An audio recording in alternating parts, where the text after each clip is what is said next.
Hi everybody, welcome to Leading for Life Stories Season 2. My name is Bob Judson and I'm your host for this podcast, and I'm absolutely delighted to have you here joining me. Thanks very much, and I really hope you enjoy what follows. Welcome back everybody.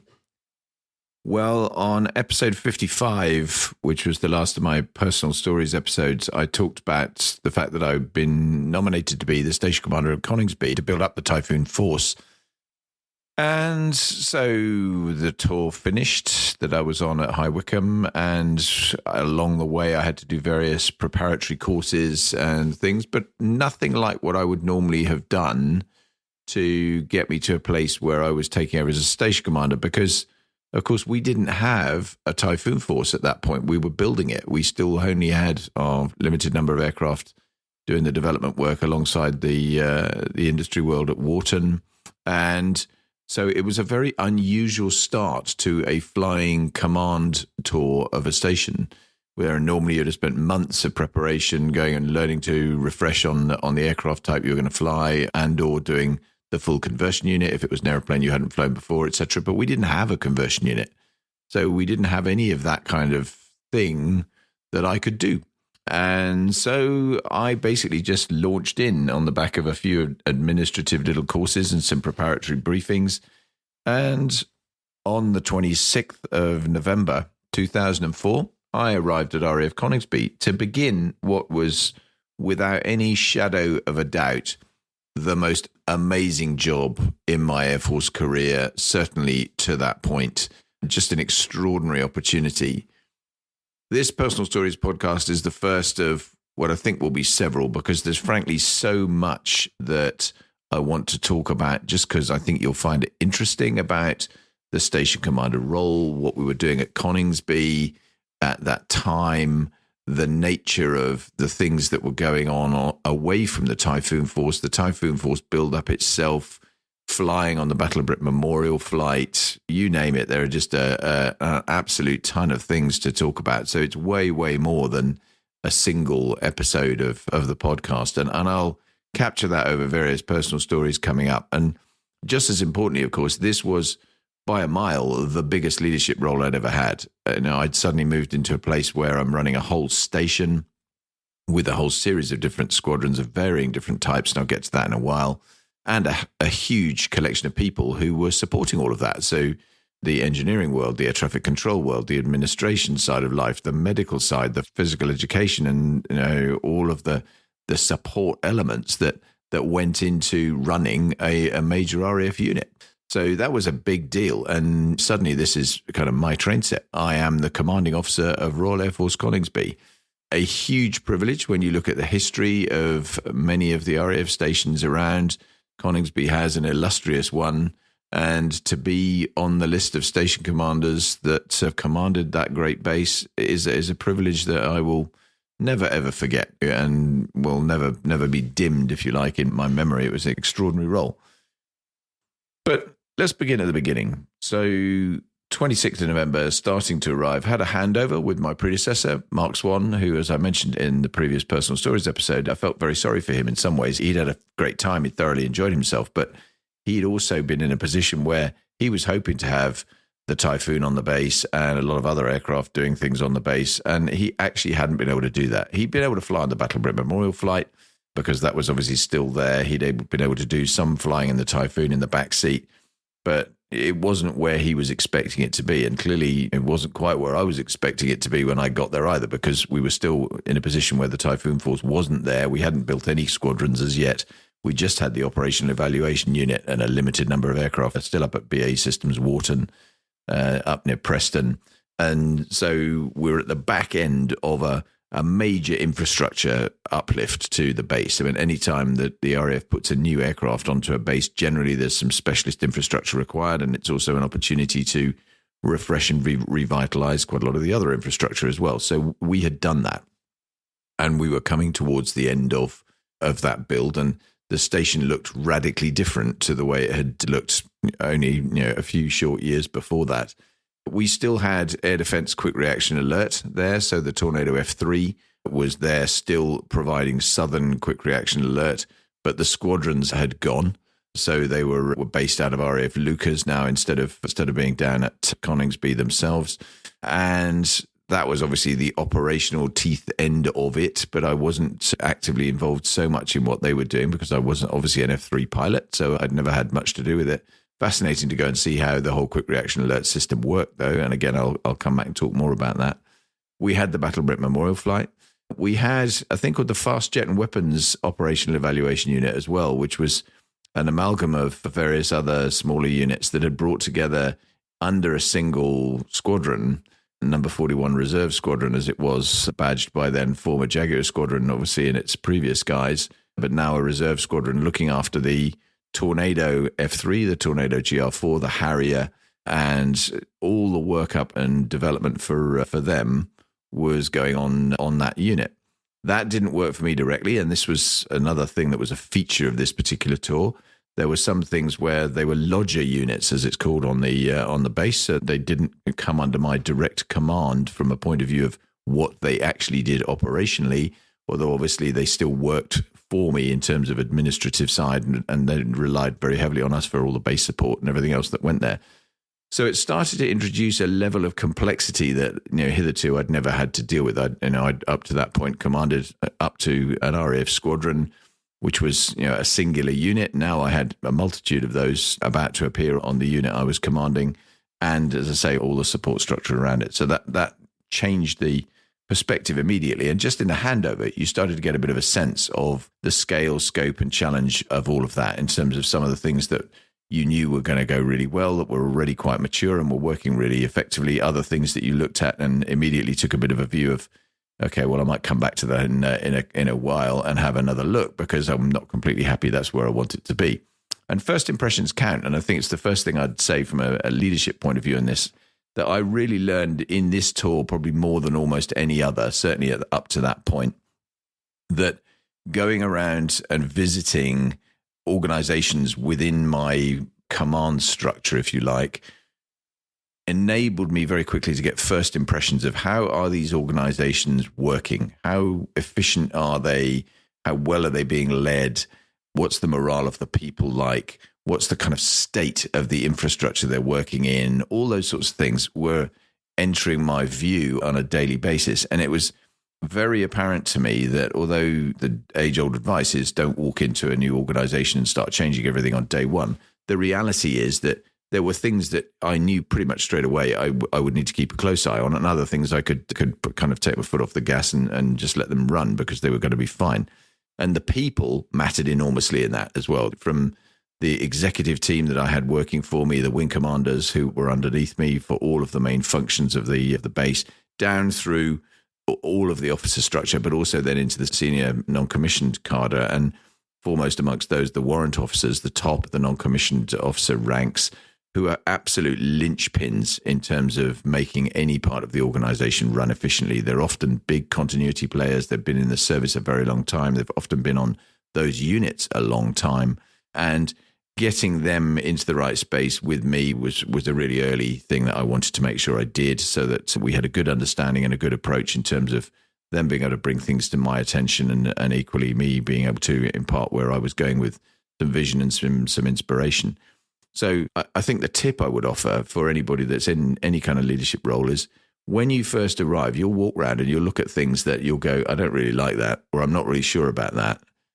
And what you need to do is you need to write that down somewhere. You need to put that in your little black book of things that you are going to come back and have a look at in whatever your time period is. That might be a month, that might be 3 months, whatever your personal choice is. But if you don't do that, you will just get accustomed to it. And by the time you get to that 3 month point, you've actually gone, yeah, I'm just used to that and I'm ignoring it. And so you won't necessarily make the change that you thought you probably needed to do. Now, you may find, of course, you don't need to make that change, and that's okay. But I would really advise you to think about how you document that in the first instance, to be ready to go back, revisit it, have another look, see whether something actually does need some adjustment and some change. And if it does, make the change, of course, and start implementing that. Because once you become acclimatized and sort of indoctrinated into what's going on, you may well find that you just kind of leaving stuff behind that you should have picked up on.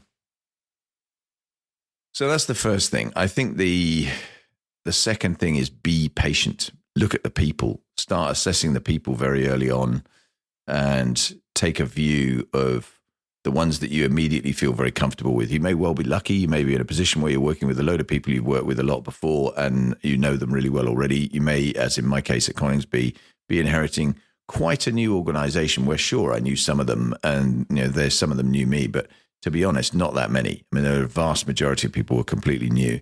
And so you're a new face in amongst an organization. They've got to build respect for you and you've got to establish credibility with them. And being patient about that is a very, very important thing to actually do. Beyond the immediate handover, so you do a little change of command ceremony. You literally have your picture taken, shaking hands in front of an airplane with the station commander's pennant in your hand, and now that's it. You're in the chair. And by the time you get back to the office, when you do that sort of thing, then your name's on the door and your predecessor's name's been removed, and it is literally the king is dead, long live the king. That's kind of the way all these things work, and you're immediately in that hot seat and in charge, and you have to be ready for that. You have to be tuned into the fact that stuff can go well or badly from that moment on, and it's on your watch. There's no grace period. There's no big honeymoon when you take over those kind of jobs where you're going to have a lot of slack given to you for preparing for it. That's not the way it is. You're in charge straight away, and you've just got to get on and start appreciating that, I suppose. But getting to know the station was my first challenge. I was not an air defense pilot, so I was very conscious that in the context of the Typhoon Force, that was going to be a challenge. And I talked on a previous podcast about imposter syndrome. This was definitely an issue in this tour. I was well and truly aware that I was very unfamiliar with not just the Typhoon, but also a whole load of the other functions going on the station. And that made it a really interesting dynamic and a very, very interesting challenge right from the beginning to turn around and go, right, how do I educate myself and upskill myself to know enough about all these various functions that are going on and around the base to be able to add value, make a sort of sensible judgment call, but also build the right kind of relationship with the people who were deep subject matter experts who were looking after those particular aspects of the base, whether it's engineering, administration, whatever else it happened to be. That was definitely a big point for me to kind of learn and look at. As I mentioned, we were still in the back end, really, of an infrastructure program. We were very lucky. We were part of what was the single living accommodation modernization program for the airmen. And that created brand new, really nice living accommodation for all of our airmen and took away what had historically been old barrack blocks, which had often been multi-man rooms. They were often Second World War kind of vintage, refurbished a bit over time, but pretty tired and definitely in need of being replaced. It generated some amusing things, though. So in knocking down the barrack blocks to build the very nice new series of single living accommodation modernization blocks, they discovered bats in the roof of one of the old barrack blocks. And of course, anybody that knows anything about wildlife stuff will know that bats are a protected species. This immediately generates stop work while we look at what happens to the bats, how we're going to deal with all of this. And the net result, without going into it in too much gory detail, was we built bat houses to a particular specification, which were brick built, lovely looking facilities that were heated to provide accommodation for bats that were flying through the base. And and that was just the most extraordinary thing that you think, wow, we've now got this amazing accommodation, not just for all our people, but we're actually providing amazing accommodation for the bats as well, which was a source of much amusement for anyone that saw them. More widely, there was a whole load of stuff off the base as well to get my head around. Being a station commander of any RAF base makes you effectively part of the civic set. You are part of the community that is in the county, and in our case, that was Lincolnshire. And so building relationships and maintaining existing relationships that we had with all the people who were relevant stakeholders to us was another really big feature. And that's everything from local landowners who live around the base, often farmers in that kind of community who are very important to you because they are literally your neighbors. And so keeping them on side, particularly when you're occupying a big chunk of real estate and you're flying noisy airplanes or about to restart flying noisy airplanes off your base, keeping the neighbours on side and educated as to what's going on as a really important feature. So that was definitely a thing. But also the wider civic set, if you like, the High Sheriff, the chairman of the county council, the parish councillors, the chief constable from a policing point of view. These were all people that I, over time, got very, very familiar with. The mayor of Lincoln, the mayor of Boston. We had the freedom of Boston, so therefore we were in a position that we wanted to be able to exercise that periodically.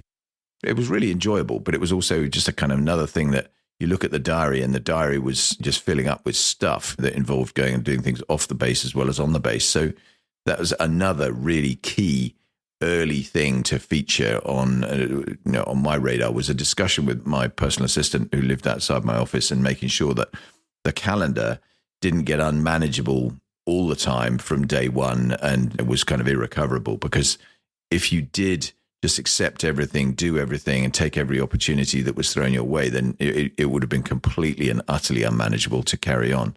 And you had to free space to do things that you wanted to do. And for me, that certainly involved getting around the base, talking to people, meeting people, visiting the units under my command, and of course, ultimately getting into airplanes and going flying. But we'll probably come back to that on another podcast. The external stuff also involved some honorary relationships and some things that I just had to get stuck into around the local Royal Air Forces Association. We had a branch at Coningsby, various old wartime associations. I was the honorary president of the Friends of Metheringham Airfield, which was a great privilege to do for the time I was there. And those kind of things, which, you had to get stuck into. And there were a number of aspects of that, again, which I'll potentially come back to on a later date. The other thing that was a really big feature all the way through was visits, because we were building effectively the new flagship station at that stage for the RAF with the new sexy airplane, the Typhoon that was coming in. We were going to have the first ones there. This was obviously very important to the hierarchy of the RAF, and they wanted to show off what was going on at Coningsby and showcase the airplane when we started getting it there in a major way. So the amount of visits that came and the amount of external visibility of everything that was going on at the station was very, very marked. And a lot of the time I felt like I was constantly under the microscope and a magnifying glass in terms of looking at what we did and how we behaved and whether things went wrong and so on and so forth. And that was really, really important to keep in view, that you couldn't sneeze without somebody paying attention to it elsewhere in the Air Force hierarchy at the time that I was in command. And whilst that's a feature, I think, always for station commanders, that you were always to a certain extent under scrutiny, and you're certainly not entirely your own boss. In my particular instance, it definitely meant there was a very enhanced level of visibility of what we were doing. So where have we got to? We've got a big base. We've got 2,500 people. We've got 10 types of airplanes. We had the Battle of Britain Memorial Flight with its Lancaster, its Dakota, Spitfires, Hurricanes, Chipmunks. We had the Fast Jet and Weapons Operational Evaluation Unit, which had the Tornado F3, the Tornado GR4, the Harrier, the Jaguar, actually, which I didn't mention, but there's more Jaguars to appear a bit later on. And, of course, up and coming, we had the Typhoon, and that was always the kind of star of the show, but certainly not the only act in town.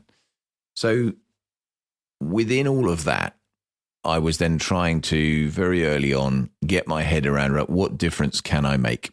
How do I actually want to shape this particular organization? I've got 2 years in command. I know that from the start. I'm going to be there from November 2004 to probably the same time 2 years later. And it was exactly 2 years later that I handed over to my very good friend and long-standing colleague, Stuart Ather. And so in that 2 years, I've got to make my mark. And I've got to think about, right, how am I going to drive the Air Force's capability forward with a real opportunity, with some brand new stuff that's going on here, and also a load of legacy things that we were trying to continue and perpetuate and stay true to kind of all the Air Force's normal values and behaviors, and make it a really fun place to be and an exciting station to be at. That latter part wasn't that hard because, of course, we had the brand new airplane and all the things that were going to go with that were coming our way. And one of the very lucky things that was very apparent to me very early on, particularly on the Typhoon Force build-up, was that a lot of the people that were sent into the Typhoon squadrons in particular, and onto the engineering side of the base, were kind of hand selected to be the people that were going to help with this build up and make sure it was successful. And so that there are a lot of very great people in the Air Force at any time, but I was particularly well served with some fantastic individuals right through my tour. And that did make a huge difference, because you knew that you had lots of people you could rely on, and that they were all basically fighting the same fight, looking to champion this and push it in the right direction and move things forward as quickly as we humanly could, with some significant challenges along the way in terms of a brand new airplane, money being ever tight, all those sorts of things that were firmly a feature. And on money, that was another thing that I haven't mentioned yet, but I probably should mention, because I think it's an area that I need to probably come back into and dive into a bit more detail. So as a squadron commander on a base, you sort of dabble in you've got a bit of a budget and you're playing around with what's your squadron budget for doing things and so on. On a station, of course, I had all the budgets for all the squadrons, and I was a base level budget holder. So I had a budget manager. Her job was to keep me honest and look after me on the finance front. But I was absolutely under scrutiny on budget spent, and I had to try and make sure that I was not overspending. And equally, it was up to me to try and make sure I did spend the budget, because if I didn't, then someone would take it away from me probably and give it somewhere else. So that was always the dilemma, was trying to make sure that we made absolute best use of the money we had available and spent it efficiently, appropriately, and furthered the station in the best way we possibly could. And whilst we had some amazing new infrastructure, we still also had some stuff that was a bit tired and needed some work. So there were always things that we were trying very hard to look at from that point of view and improve as we went along. So that was another new challenge to the challenge book. I hadn't really had to think about that too much before. And now suddenly that's firmly on my radar, that I'm being held to account for money in a way that had not previously been a significant factor. You just kind of got on with your job and did what you were asked to do, and somebody else worried about the money, which was a nice position to be in. That sadly was behind me now, and I was firmly in the space that I had to keep my eye firmly on the ball. And media. So very quickly we were getting scrutiny on this, because obviously Typhoon is to some extent, as with all big procurement programs, is a hot topic for the media. So we, I think from a very early stage, were conscious that we had to strike the right impression with what we were doing. There were lots of detractors out there in the early 2000s about what the Typhoon was going to bring, what its capability was going to be. Was it a waste of money? Did it have what we needed it to have? Was it another white elephant procurement program like some that had gone before, where actually it really didn't deliver and it was going to be tortuous and difficult to bring into service? And so finding ways, innovative ways to break down some of those preconceived ideas, particularly in the heads of some of the media outlets, was really important. And working obviously with the Air Force more centrally on that to try and ensure that we took a stance that was helpful to the overall messaging and communications that the Air Force wanted to put out. And how could we do it? And there were a number of those kind of opportunities again that popped up along the way. And I think as I get into a further episode of this and talk more specifically about some of the things that are in this space, then I'll go through my logbook a little bit and talk about some of those issues, because there were definitely some things there that were firmly opportunities that we did grasp. And I think we did change the narrative, which is a really positive thing, because at the end of the day, you could easily have changed it the wrong way. And we were always pushing to try and do more, show more, be more effective, be more capable. And I think that was the right thing to do. And last but not least for this episode, I think, because I just wanted to set the scene around this amazing tour in this one, was my own kind of personal flying and where was that going to go. So I was very conscious that I didn't have any Typhoons yet. I couldn't go flying in a Typhoon up at Wharton, but I was going to have Typhoons pretty soon. And we were going to have the build-up of an operational conversion unit on the base very soon. And I wanted to make sure I was playing a part in the leadership. I've always believed passionately in leading by example. This was obviously going to be really, really important, especially as I had the kind of imposter syndrome piece that I mentioned earlier on. So it was doubly important to me to be able to show and learn enough and show enough in terms of what I could do to lead the Typhoon force, which I was going to be the force commander for, as well as being the station commander of the base. I was the Typhoon force commander at that point. when it started building up. So getting early doors, thinking about that was important. And the other very interesting and wonderful opportunity that came my way as a result of being in that role was to fly for the 2 years I was there as a display pilot, a fighter pilot on the Battle of Britain Memorial flight, the RAF's historic flight, flying Spitfires, Hurricanes, and Dakota, Lancaster.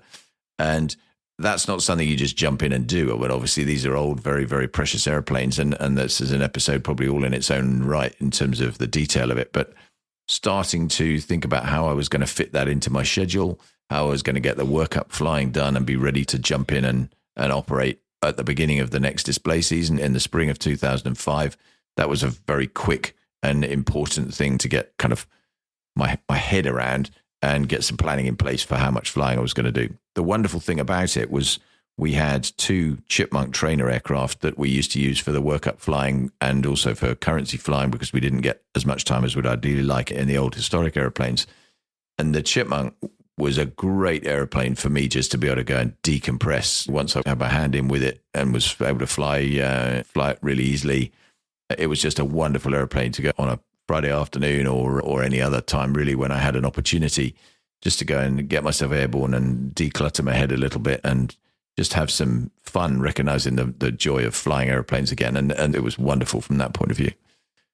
I think that's enough for this episode. I might have waffled a little bit here in terms of what's coming, but I hope I've given you set out a little bit of a stall of the things that are there and the nature of the complexity of some of what I was actually going to do.